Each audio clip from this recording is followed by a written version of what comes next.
natin nung may light. So, ayan. Yan. I-adjust natin siya.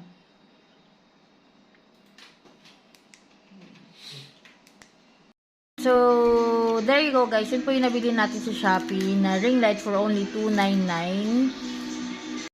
So, yan. Very affordable lang siya and then mura. Kasi ang shipping niya is parang free shipping pa ako kasi dahil sa voucher ng Shopee. So, there you go guys.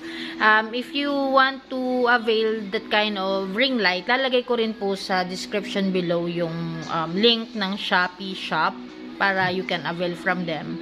And also, maganda din yung face shield nila, makapal.